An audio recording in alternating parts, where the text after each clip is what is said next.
Hey guys, so it's Riley back again, and we're gonna do something a lot different than usual this time. We're gonna interview an INFJ. My friend Garrett is an INFJ, and we're just gonna talk about his take on some of the other types, his take on INTPs, and just his take on his experience as an INFJ. So, I guess what what was your first take on me as an INTP when you first met me? Like what was it that caused you to be interested in getting to know me, and how did that unfold? It's an awesome starting point. That yeah, there was definitely situation and circumstance involved in why we hung out so much, but I think even regardless of that, it would have still turned out the same way. What it is, and we've talked about this before, is INFJs are not good at thinking. They cannot think on their own, and they think they can, and it's actually really bad. We have a huge emotional disconnect with ourselves where what we're intaking and outputting don't actually align. I think what with you when I met you, it was such genuine and sincere and authentic logic, but so sharpened and honed and refined. It was like it was filling the hole, right? It was filling the empty spot. That was for me, I was like, oh my goodness, I can learn how to think now. And it wasn't conscious at all. Like you would say things and the way you would say things, the way you would word things, it would just for whatever reason blow my mind because it would be so well articulated and true that it was like that which I could not do on my own naturally or organically was I could pretty much learn that from you, like you, without even either of us being consciously aware of it or even thinking about it this way, kind of taught me how to think rationally and logically, Mm-hmm. but independently. So it was that weak area of mine where I'm naturally lacking pretty severely was greatly bolstered and strengthened and boosted by spending time around you and all the conversations and discussions we would have because it just naturally felt good and right. And I, of course, then that was like 4 years ago. I Yeah. never thought about I never thought about why, and I didn't even think about that. Like I didn't even think about that.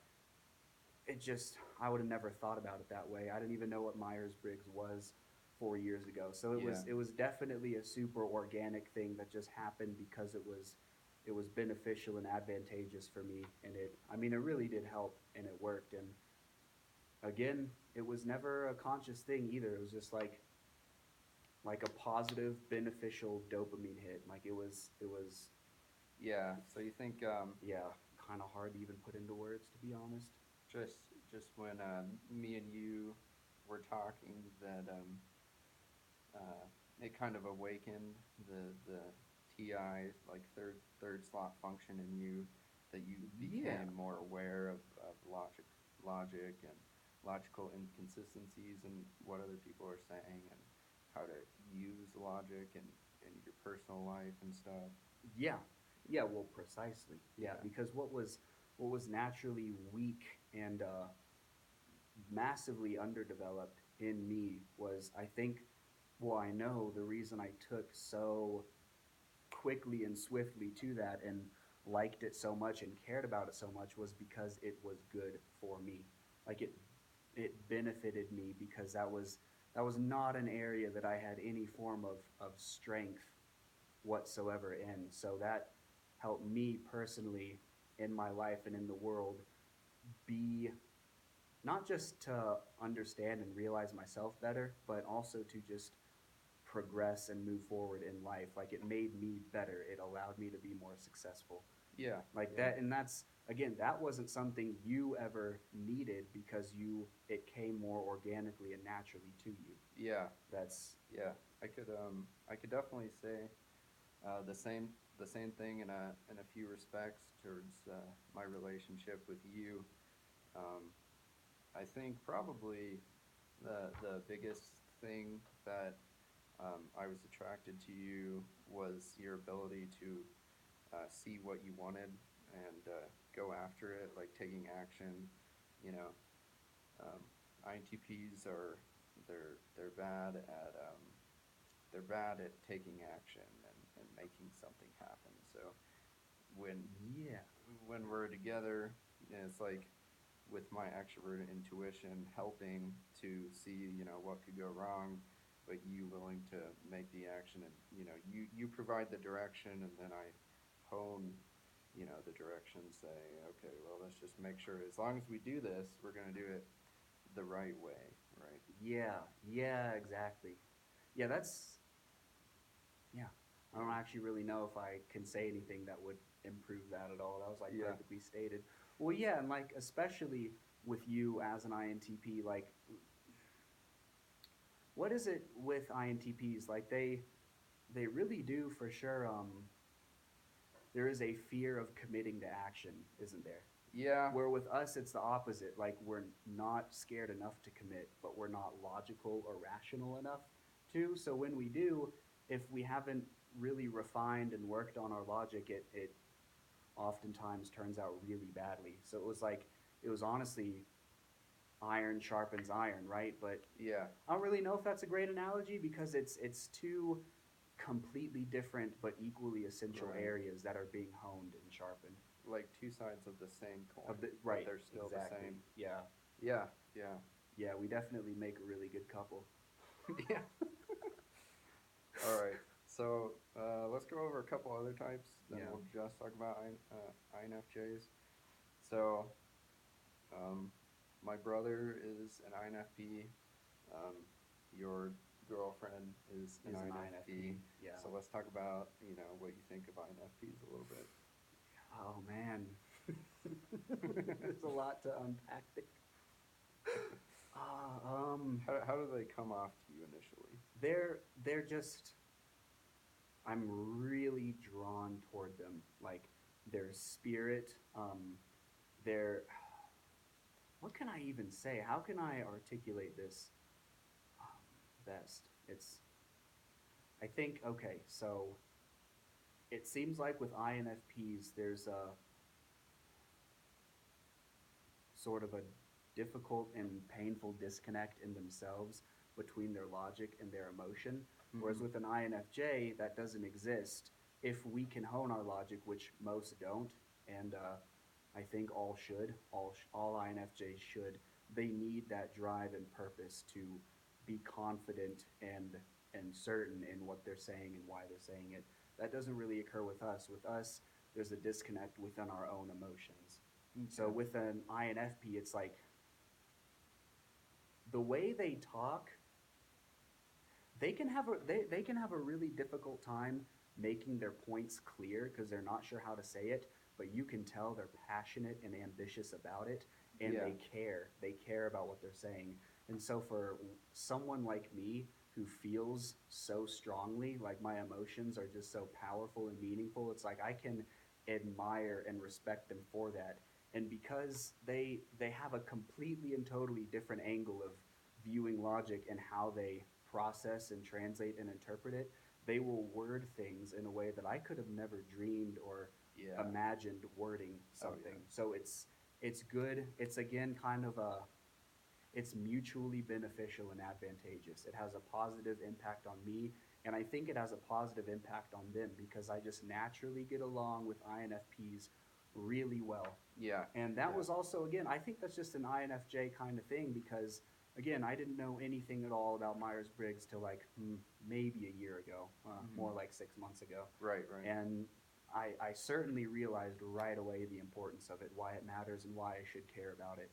Yeah. And so I do. So I'm happy to continue learning about it. But just psychology and personality aside, just what naturally happens, because I was into Tolkien from when I was 6. I mean, I Yeah. read The Hobbit like 4 times by the time I was in second grade. Like Yeah. there's Great something about the INFP. way they can speak, because INFJs react to emotional power and meaning, like that really strikes us deeply and heavily. And so Yeah. when we read or listen to something true, but also well worded in a really like clean, poetic, well articulated way, that has a really extreme impact, and it can stimulate greater thought. Like the emotion comes naturally with me. I'll just feel probably more than I should from things that maybe aren't even that significant or substantial. But Yeah. when it actually has a logical, rational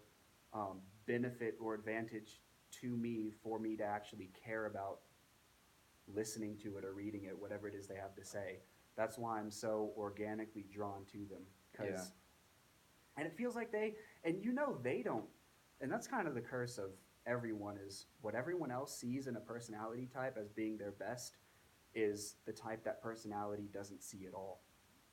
Like, that probably didn't make any sense. Like with an INFP, I don't think that they think they're extraordinarily good at Oh, being okay. poetic, Okay. but everyone else does Yeah, because it yeah. just comes naturally to them. They don't think Right, about it. That's just right. how they are. Yeah. Like with INFJs, which and we'll get to that later. Right, What we're right. going to talk about, but with INFJs on the surface level, what it seems like most people are so drawn toward them for is their ability to feel so so strongly and authentically and Yeah, like sincerely the and charisma. genuinely. Right, Charisma, but yeah. INFJs don't think of it that way because that's just how we are. That's just normal. That's just regular. It's Yeah, not yeah. like, I mean, we would never think unless there's an INFJ who's super arrogant, which we could get into that another time, but I don't think any INFJ can be truly No. narcissistic because we're Yeah. always just shredding ourselves down. Yeah. But that would never be something I would be like, yeah, I'm the guy who feels things really well. Yeah. So I think it's just them. What they don't see is what I see the most in them, and maybe even vice versa. Because Yeah. I know those two we just talked about. They really like talking to me and spending time with me, and it seems like it is it is a mutually positive thing. We help each other out. Where their strong suit is my weak suit, and my Yeah. weak suit is their strong suit. So it's a really good balance. Definitely, yeah.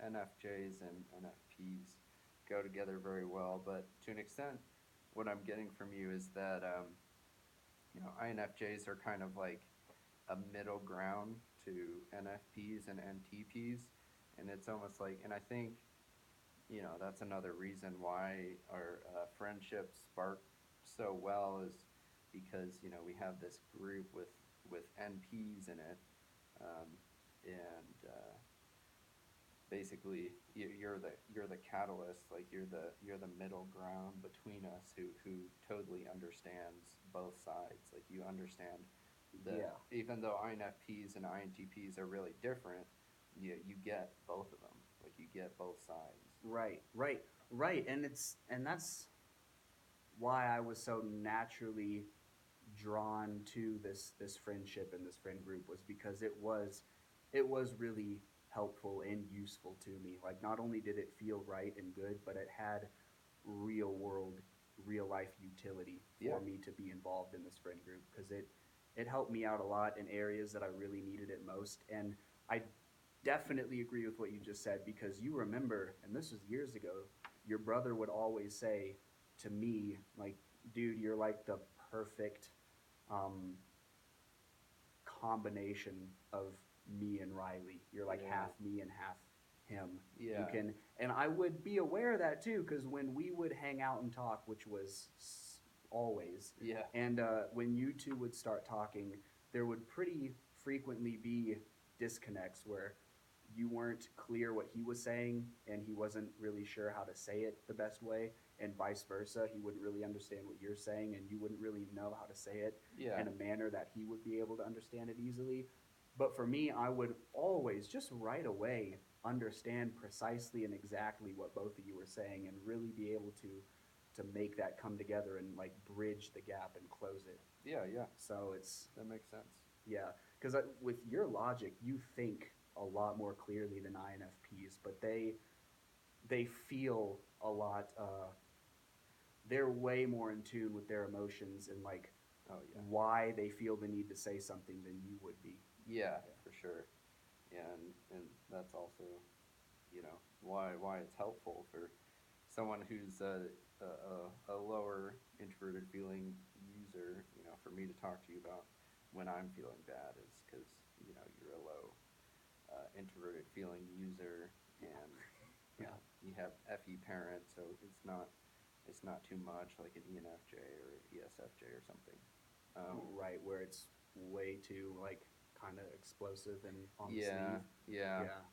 So, um, I guess we'll just get into the INFJ. Specifically, we're gonna go through like all the functions Mm. and how Garrett thinks they manifest for him personally, and then after that, we'll just talk about INFJs in general. So yeah, we'll start with introverted intuition. So that's the planning function, right? The one T function. Like it causes you to Okay. know what you want and Yeah. know how you're gonna go about getting it. How do you think that manifests for INFJs? You know, in comparison to other types with high introverted intuition, like what does it look like when an INFJ really wants something and just goes after it? Okay, cool. So I was actually thinking about that pretty recently. Mm-hmm. All right, so I know this from all the reading I've done, aside from just knowing myself. INFJs, we hmm, we need to know what we're doing or what we're gonna do and why, but we do not like planning, or at least like Mm. with. Well, let me just make this specific to me because the question was specific to me. I do plan. In fact, I can only do something if I plan. I do not like making random and spontaneous uh, actions and judgment calls. Like, I need to be able to validate and justify what I'm doing and why I'm doing it. Yeah. But at the same time, like serious planning, like fine detail planning, spikes my anxiety. It stresses me out. I Mm. don't like it. And I don't like it for a reason. And I'm not saying it's bad because some types they need to plan that way and it's the Yeah. only way they can and it works out extremely well for them. There's nothing wrong with it. It Yeah. for those types it's great and they do it and they're good at it. But with me and the reason I don't like it is because it can't really work for me because We have blind spot. Your blind spot is extrovert thinking, which is very efficiency planning, yeah, like yeah, list type of function. And right. if you don't have very much of that, then it's gonna stress you Yeah, out. and it does because I don't fully understand the necessity or purpose or utility in it. I mean, okay, I can see the utility in it, but I don't really feel it to be necessary for me. And Mm-hmm. because, like you just said, it's my blind spot, I'm really bad at it. And also, the big thing is one, it's just two, I don't want to care that much about things so fine. Like, if I have a general outline for anything, whether it's just what I'm going to do tomorrow or if I'm planning a vacation to a different continent, I don't want to be tethered and feel emotionally obligated to these small, fine details. Yeah. Because then, especially with my type, if they're not getting fulfilled or they're being missed, it's going to take an emotional toll. Like, then I'll get more stressed out. Because one, I'm already going to be stressed out because I'm going to have to keep my brain fresh and keep thinking about what the plan is and how it's going to be executed. I would rather just have a general knowledge of like just have a good outline of what Yeah. I'm going to do and just let it happen cuz as long as I realize and understand where I'm going to be, who I'm going to be with and what I'm going to be doing, I don't really care that much how it goes. Like as long as there's no major blind spots, like nothing uh, hazardous or dangerous. Like that's why I don't like committing to spontaneous choices and decisions without thinking about them. Yeah. Beyond that, if I can validate and justify why I'm doing something, I don't really care about the fine detail. I want the experience. You know, I want to just let it happen and take its course as long as I generally know. Like I would never, yeah, I'm not good at explaining this, but I never just commit to it spontaneously. Like that freaks me out even more. Like I'm not courageous like some people. Like some people, man, they can just go to a foreign country and get a house. And Yeah. they'll just start learning the language and start absorbing the culture. That's awesome, man. I wish I was like that, but I'm not.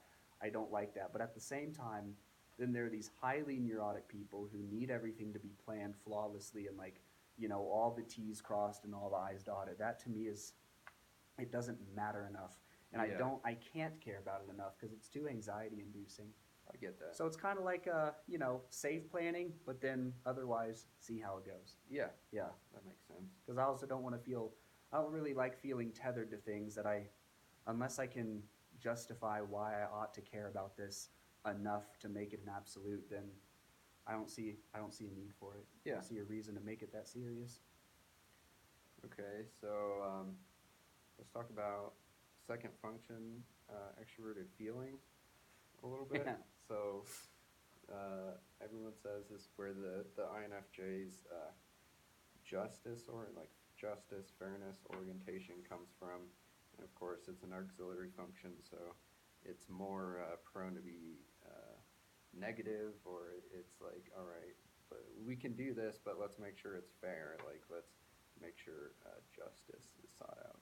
So how do you think that affects you personally? I think that was just said perfectly. That's probably the most saturated topic that I, as an INFJ, could discuss. So I'll try not to, because I could spend the next Go too hour long, talking you with know. no breaks. Yeah. So, because that is, I mean, that is in essence what I am and why I exist, and like my drive and my purpose is now not literally justice. I don't want to be a judge or a lawyer or like Right, a world right. leader, but it is like it matters to me a Mhm. whole lot that what I do is is consistent. And I don't mean literally consistent, like I'm the same thing and the same color and the same stripe all day every day, but I mean like morally I need to be consistent. My values, my virtues, my moral compass, my code of honor needs to be consistent because it angers me extremely and severely when people are not like that, and it has an external impact. Like when Yeah. they're negatively interfering and intervening with the lives of other people through their own choices and their own decisions. I understand things happen. The world is not black and white. It is so gray. It is so dimensional and complex, but that's not my point. My point is it seriously matters to me that I can say and know for sure why I am the way I am and why I conduct myself the way I conduct myself. And when people can't do that, it does anger me. And Yeah. I'm not saying I'm perfectly integrated or incorporated psychologically. That would be a bold-faced lie. Yeah. And I don't expect other people to be either. That's not the point. The point is like what right do I have to hurt another human being just through reckless, careless action? Yeah. And therefore, what right do you have to do that?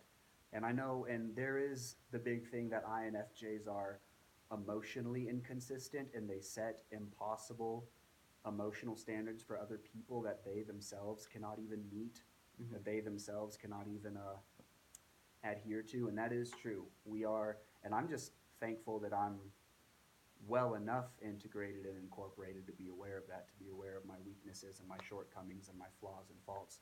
But at the same time, in our defense, or maybe I should just say because that's another thing is if INFJs are different morally, they will think the same way, but they will not Yeah. believe the same Oh, things. yeah. They will Oh, yeah. clash worse than anyone. So I'll just speak for myself here.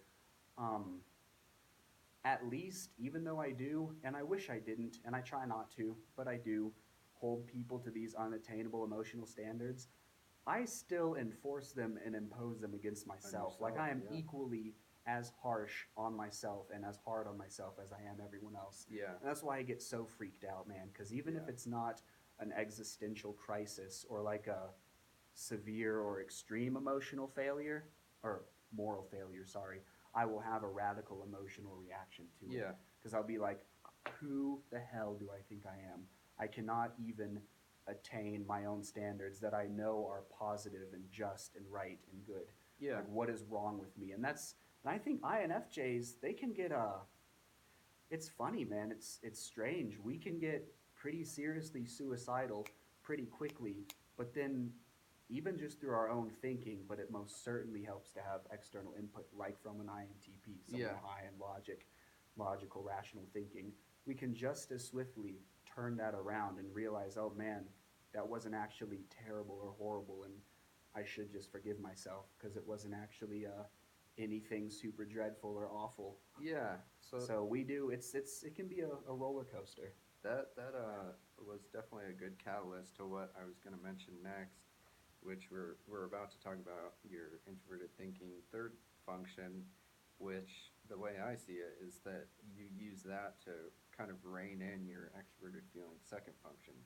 Like, you Yeah. know, Oh you yeah. have this Let's see. strong What did I put in emotion, there? but then you have the logic from introverted thinking third slot function to rein it in and make sure it doesn't get out of control. So, how do you think? I know we've already talked a lot about thinking and the third slot function for INFJs, but do you have anything else to say about how that affects you?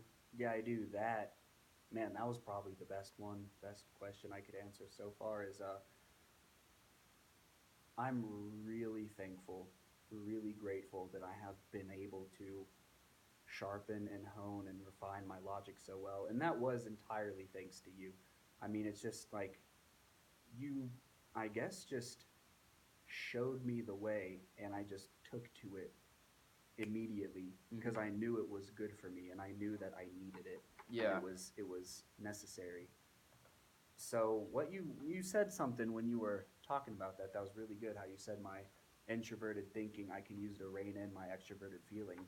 That is not common with INFJs because not I would say no. Look, I don't know. I don't know. We're 1% of the world population. So what? There's like Yeah. 7.5 billion Yeah. people. I haven't conducted a statistical survey on all the INFJs in the world, and analyze them psychologically and their personality. But from what it seems, from all that we have read and all that we have encountered in life and in the world, and whatever information you can gather and collect on INFJs out there, it is not often or frequent that an INFJ can integrate and incorporate their thinking with their emotion that well. So I'd say what you just said, how I use my introverted thinking to rein in my extroverted feeling, Yeah. is because I was so serious about mastering my logic.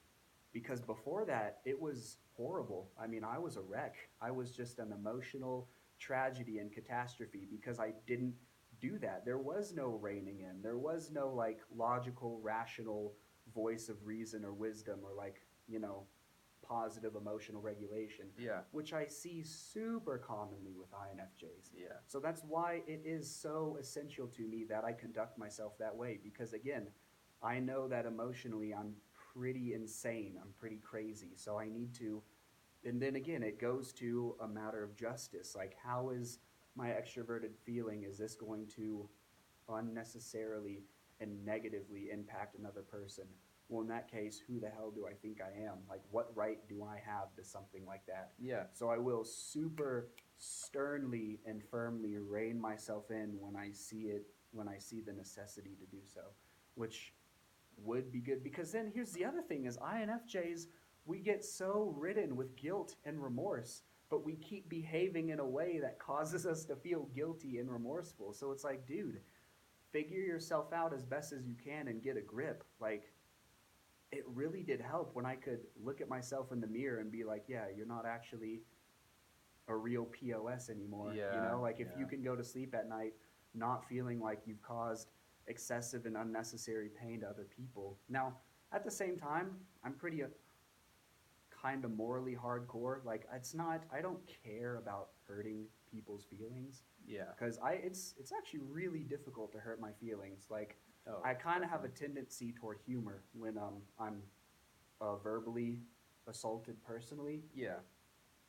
because it's not serious enough to have a an outrageous reaction to it. Now, again, at the same time, I know INFJs like words hit us more powerfully and meaningfully than they do most people. But Yeah. because I think I credit it to, thanks to you, my refining of my logical, rational thinking. If I see it as this is not a moral attack worth caring about, I don't get offended, so it's pretty difficult to offend me. Yeah. But where was I going with that? But Yeah. with that, yeah, I was saying I don't care about hurting people's feelings. I care about hurting them in an unjust way. Like if it was unnecessary, unprovoked, Yeah. it just wrong. Like you Yeah. cannot justify it. Then I feel really bad because then again it comes back to what right do you have to do that? Who the hell do you think you are? If someone gets their feelings hurt, but I'm just speaking the honest truth and I'm not being aggressively rude or mean or disrespectful, I'm just saying what needs to be said and it hurts their feelings. I don't care about that. I couldn't care. There's no way I could care. Yeah. But when I'm like, man, that was not okay. That was wrong of you, like to myself, that's bad. That's so I know, knowing my tendencies and my shortcomings and weak spots, I know what I need to do to kind of keep myself in line and keep myself in check for my own sanity. Yeah. Yeah. Yeah. That makes sense. That was really difficult to put into words. Oh no, that was a lot of explaining, and I think that if any INFJs are out there, that they'll appreciate you going into depth with that, or other people who want to Yeah. understand INFJs. I think this function might be a little hard.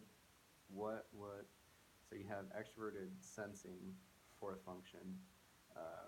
This generally causes INFJs to, it's their action function, right? It's something that INFPs and INTPs don't really have. Is being a little bit more in the moment. INFJs are more in the moment than Yeah. NPs. So how do you see your ability to affect other people and affect the physical environment and such? How does that come into play with INFJs? Well, I think the question wasn't directly related to the statement, but it was. I think you just worded that because you understand the topic better than most people. But I see what you're saying, being more in the moment, and then how does that affect? That is, yeah, we are so in the moment because it's a feeling thing. We Yeah. feel like feelings and emotions are so strong and so potent.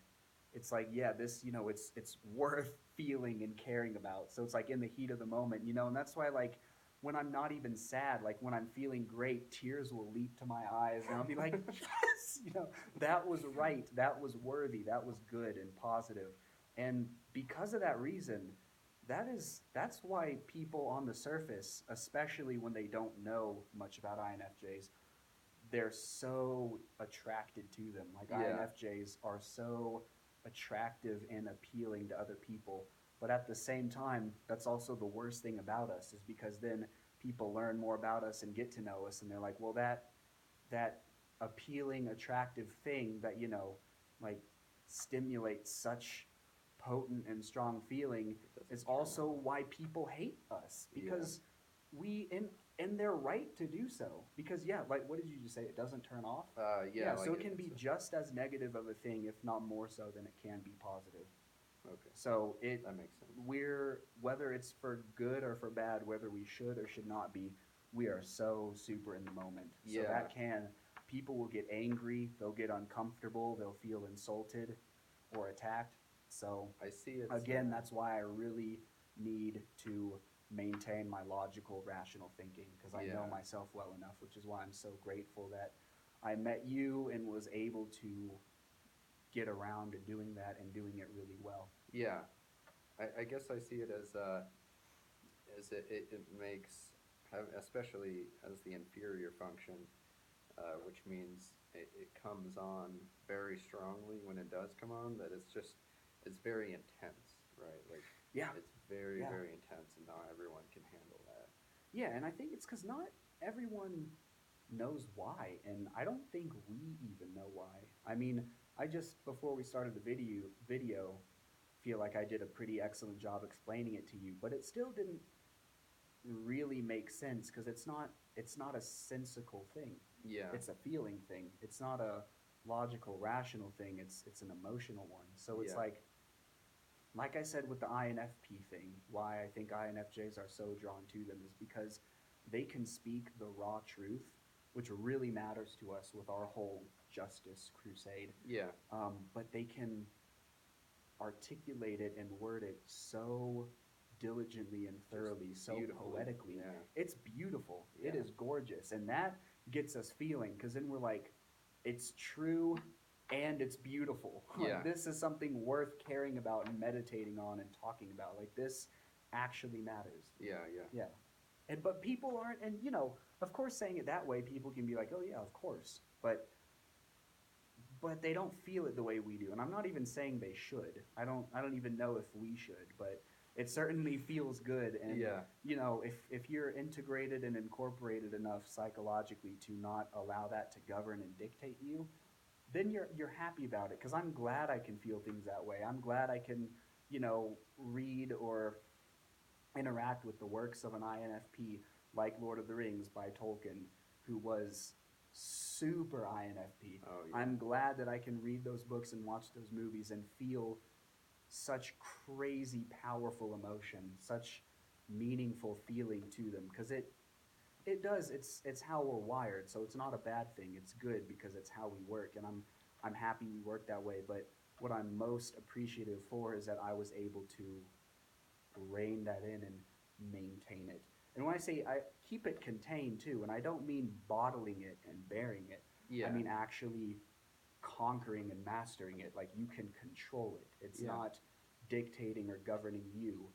You're dictating and governing it. So it's good to have them, because then it just helps you feel, but it's not out of control.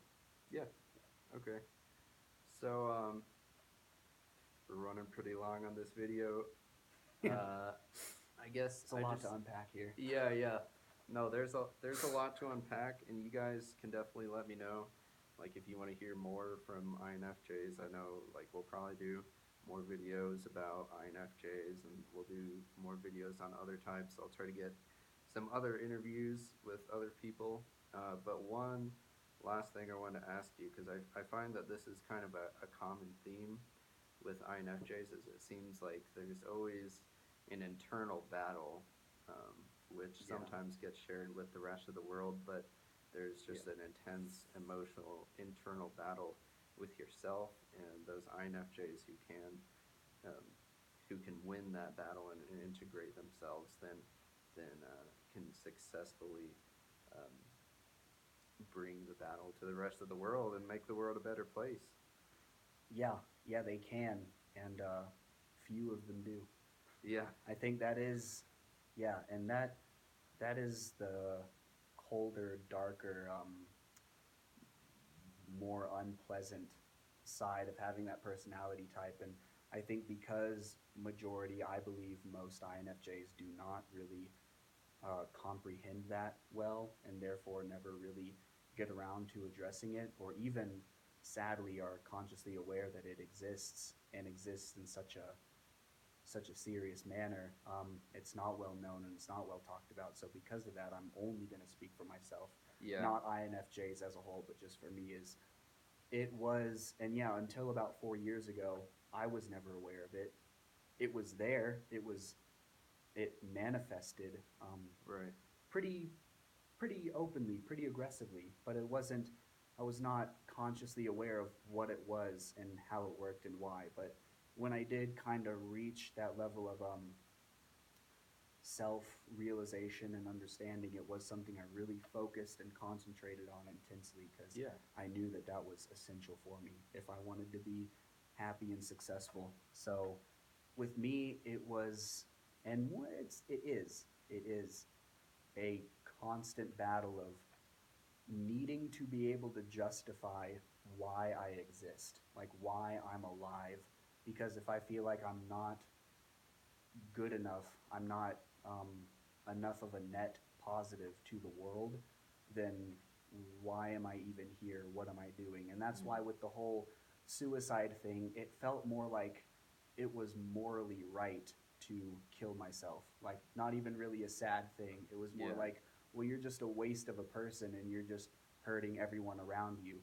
And that was the constant internal war. And I didn't even really know how ridiculous or uncommon in other people that was until, well, just until I did know. I didn't know until I Yeah. did. And then I figured it out and was like, well, that's not entirely bad. I mean, I'm happy that I care so much about needing to justify my existence, but it doesn't it doesn't need to be so crucial and critical in the sense that you need to be depressed all the time. Like I don't hate myself and I'm not depressed all the time. Yeah. I think I just care really seriously about what legacy I'm going to leave behind and how Yeah. I'm going to impact the lives of those I care about. That definitely matters to me a whole lot.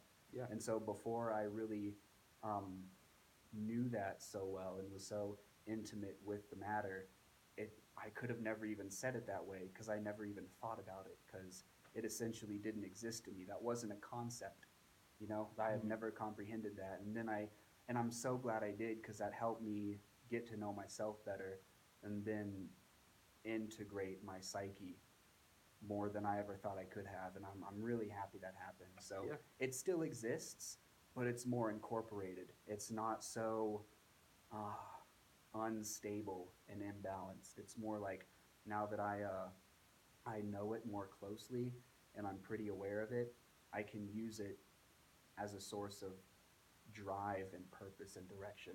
Yeah. So I'm glad Yeah. I'm like that. I'm just Yeah. even more glad that I was able to figure it out. And like I said already, I'm by no means have I figured out myself perfectly or even remotely close to perfectly. And arguably, I don't even know myself that well. I'm just glad that I know myself as well as I do. Yeah. And I know for sure not a whole lot of people do, which is sad because I only hope to continue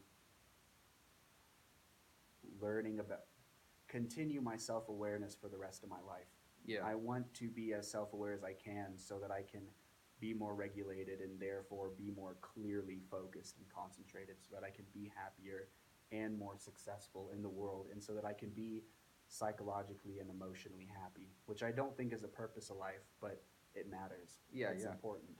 So I just hope to, remain humble but continue excelling in that area. Yeah. Yeah. That makes a lot of sense. Um, one last thing, do you have any like, you know, one or two sentence advice to other INFJs of how to, I don't know, understand themselves better in order to be successful? Yeah, man. Yeah. Find purpose. Mm. That is, yeah, Yeah. yeah. Makes a lot of sense. If you have a purpose and it does validate you and it's something you're passionate and ambitious about and it motivates and inspires you, run with it forever. Make Yeah. sure you understand and realize why you care about it and why it matters and make the most of it you possibly can. Because without purpose, we're just lost and confused, wandering. Yeah. So That yeah, makes sense. find purpose, find reason. All right. Yeah. Yeah. Thank you. That was a lot of good content. So. Yeah, sorry it was so long, man. There's no, a it's all lot good. there. It's all good, man. All right. All right. We're gonna Yeah. cut off the